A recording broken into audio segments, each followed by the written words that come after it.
আর সাবিলা তো শুরুতে এসেই লিচুর বাগান দিয়ে কি যে আগুন লাগিয়ে দিল। আমরা সব সময় কিন্তু বলতাম একটা কথা, সেটাই বলতাম, বাংলা সিনেমা আরেকটা স্টার হিরোইন পেয়ে গেল।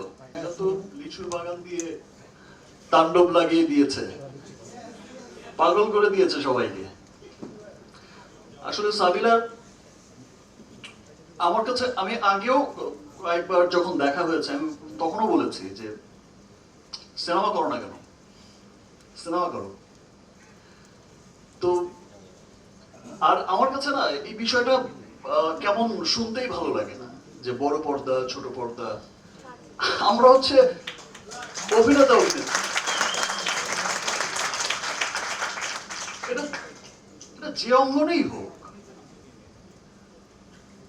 আমরা টেলিভিশনও করব, আমরা সিনেমাও করব, আমরা আবার স্টেজ পারফরমেন্সও করব। আমাদের কাজই হচ্ছে মানুষকে বিনোদন দেয়া। সো আমার কাছে মনে হয় না বিষয়টা, আমার কাছে মনে হয় যে এখন আর পৃথিবীতে ওই বিষয়টা চলে না যে ভাই কোন পর্দার মানুষ। ভালো অভিনয় শিল্পী